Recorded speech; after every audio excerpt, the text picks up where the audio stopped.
வணக்கம். ஸ்ரீ கிருஷ்ணா ஜோதி நிலையத்திலிருந்து ஈரோடு ஜோதிடர் முனியாண்டி. நம்ம தினம் ஒரு 11 ஜாதகம் அப்படின்னு அதோட விளக்கங்கள பார்த்துட்டுருக்கோம். அதுல இப்ப நம்ம பார்க்கக்கூடியது 7வது ஜாதகம். அதாவது 31/10/1996ஆம் ஆண்டு பிறந்தவங்களோட ஜாதகம். இன்னையோட நீங்க 29 முடிச்சு 30 ஆரம்பிக்கிறீங்க அப்படிங்கிறத வச்சுக்கலாம். நீங்க வியாழக்கிழமை பிறந்தவரு. திருவாதிரை நட்சத்திரம், மிதுன ராசியில நீங்க பிறக்கிறீங்க. சரிங்களா? வியாழக்கிழமையும் திருவாதிரையும் சேரும்போது பேராசைக்கு சொந்தக்காரங்க. திருப்தியே அடையாதவங்க, எதுலயுமே பத்தலேன்னு நெனைக்கிற குணம். அப்பன்னா மேலும் மேலும் நம்ம சொத்த சேர்த்தலாம், பொருள சேர்த்தலாம், பழக்கவழக்கத்த சேர்த்தலாம் அப்படிங்கிற அந்த சேர்த்தக்கூடிய அமைப்புகள இது குடுக்கும்.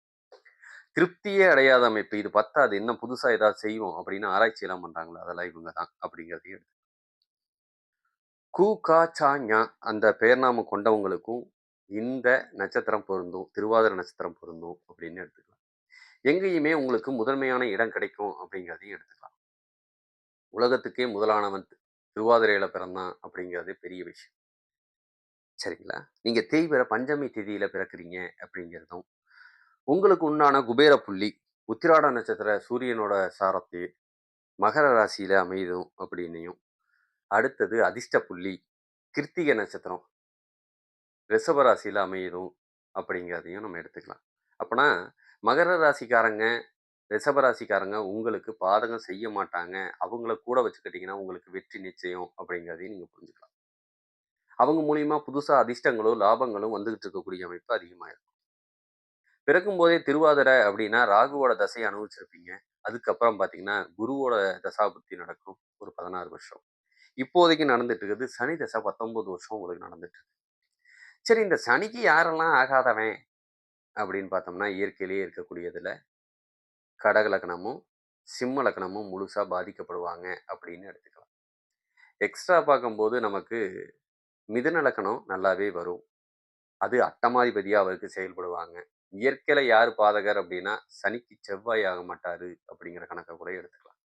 ஆனா முக்கியமா பாதிக்கப்படக்கூடிய லக்னங்கள் அப்படின்னம்னா, மிதுன லக்னம், கடக லக்னம், சிம்ம லக்னம், கன்னி லக்னம். இந்த 4 லக்னத்துக்காரங்களும் இந்த சனி திசையில பாதிக்கப்படுவாங்க அப்படிங்கிறது தான் உண்மை. பாதிக்கனா எப்படின்னா, கடன், நோய், வம்பு வழக்கு பிரச்சனையிலயும், கோர்ட்டு கேஸு, ஜெயிலுக்கு போறக்கூடிய யோகத்தையும், அடுத்தது கணவன் மனைவிக்கு இடையில பிரச்சனை, பிரிவு கொஞ்ச காலம். இல்லைன்னா சுப பிரிவா வெளியூரோ, வெளிநாடோ தள்ளி போறது, இந்த இதெல்லாம் செய்யும் இந்த 4 இலக்கணத்துக்காரங்களுக்கு அப்படின்னு நம்ம எடுத்துக்கலாம். சரிங்களா? இதே நம்ம நாடி முறைப்படி பார்த்தோம்னா, நல்ல கோவத்துக்கும், ரோசத்துக்கும் சொந்தக்காரரு. அரசு சம்பந்தப்பட்டதோ, அரசியல் சம்பந்தப்பட்ட தொடர்புகளோ ஏற்படுத்தக்கூடிய அமைப்பு. பெண்கள் விஷயத்துல கொஞ்சம் கவனமா இருக்கணும். வேண்டாத பெண்கள் சகவாசத்தினால நீங்க குடும்பத்துல இன்னும் பிரச்சனைகள அதிகப்படுத்திக்குவீங்க அப்படிங்கிற கணக்கு. கண்ணுல இடது கண் பாதிக்கப்படக்கூடிய அமைப்பும். அம்மா நல்ல புத்திசாலித்தனத்துக்கு சொந்தக்காரங்களும், தந்தைக்கு உடல் சோர்வுத்தன்மையோ, நல்ல வியாபார தன்மையோ கொடுக்கும். சில பேர் தந்தை பாதிக்கப்படுவாங்க அப்படிங்கிறதையும் எடுத்துக்கலாம். நீங்களே அரசு சம்பந்தப்பட்ட வேலையில உட்கார்ந்தா நல்ல லாபமும், 30 வயசு வரைக்கும் சொந்த தொழில் உங்களுக்கு லாபம் இல்ல, நட்டத்த குடுக்கக்கூடிய அமைப்பும், இல்லன்னா ஞானத்த குடுக்கக்கூடிய அமைப்பும் உங்களுக்கு ஏற்படும் அப்படிங்கிறதையும் சொல்லிக்கலாம். அப்பன்னா நீங்க சொந்த தொழில் இப்போதைக்கு செய்யாம இருக்கிறது தான் சிறப்பு. வண்டி வாகனத்துல விபத்து ஏற்படுத்தக்கூடிய அமைப்பும் ஓடிட்டு இருக்குதுங்க. கொஞ்சம் கவனமா இருங்க. ஏங்க கல்யாணம் ஆகல அப்படின்னு சொன்னா, இன்னும் உங்களுக்கு 1 வருஷம் கழிச்சு தான் திருமண யோகத்த அமைச்சு குடுக்கக்கூடிய அமைப்பு. வீடு இல்லைங்க, வீடு கட்டலாம். அதுக்கும் இன்னும் 1 வருஷம் கழிச்சு. என்னைக்குமே 2 யோகம் சேர்த்தி வருங்க. அதனால தான் ஜோசியக்காரங்க நெறைய டைம் சொல்லுவாங்க, "வீடு கட்டினீங்கன்னா கல்யாண யோகம் இருக்காதுங்க. கல்யாண யோகம் இருந்ததுன்னா வீடு கட்ட முடியாதுங்க." அப்படின்னு சொல்லுவாங்க. இந்த 2 யோக பலனும் இன்னும் 1 1/2 வருஷத்துல உங்களுக்கு கைக்கு கிடைக்கக்கூடிய அமைப்பு நல்லா இருக்குங்க. அத நீங்க பயன்படுத்திக்கங்க. இப்போதைக்கு அதுக்கு உண்டான லாபம் ரொம்ப கம்மியா இருக்கு. சுக்கிரனானவன் நீச்சமாயி உட்கார்ந்திருக்கிறதுனால மனைவியால சில சமயம் பிரயோஜனம் இல்லாம போகும். அப்பனா திருமண அமைப்பும் தள்ளி போகக்கூடிய அமைப்பா தான் இருக்கும். தாரதோஷ நிவர்த்தி இங்க பண்ணிட்டு திருமணம் பண்ணுங்க நல்லா இருக்கும் அப்படிங்கிற காரணத்த எடுத்துக்கலாம். சரிங்களா? தாலி கட்டாம சில பெண்களோட வாழ வேண்டிய சூழ்நிலை. இப்பல்லாம் அது ஃபேஷன் ஆயிப்போச்சு. லிவிங் டுகெதர் அப்படிங்கிறாங்க. சரிங்களா? ஆனா, அது வாழ்க்கைய அமைச்சு குடுக்காது. வாரிசுகளுக்கு ஒரு நல்ல பேர குடுக்காது அப்படிங்கிறதையும் நீங்க புரிஞ்சுக்கோணும். அதனால அத கொஞ்சம் சரி பண்ணிக்கிறது உங்களுக்கு சிறப்பு. இதே பெண்களோட ஜாதகமா இருந்ததுன்னா, நீங்க ரொம்ப நல்லவங்க.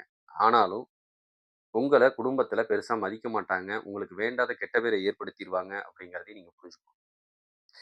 பீரியட் சம்மந்தப்பட்ட பிரச்சனை, வயித்து வலி சம்மந்தப்பட்ட கோளாறுகளையும், சில சமயம் ஃபைல் சம்மந்தப்பட்ட பிரச்சனையும் நீங்க அனுபவிக்க வேண்டிய சூழ்நிலை. அரசு அரசு சம்மந்தப்பட்ட வேலையில உட்கார்ந்திருந்தா நல்ல லாபத்த குடுக்கக்கூடிய அமைப்பு. இடது கண் பார்வை குறைபாடு பிரச்சனையும், கர்ப்பப்பை பிரச்சனையும் உங்களுக்கு வரும். முதுகு தண்டுவட பிரச்சனை வந்து அதனாலயும் நீங்க அவதிப்படுவீங்க அப்படிங்கிறதையும் சொல்லிருவேன். சரிங்களா?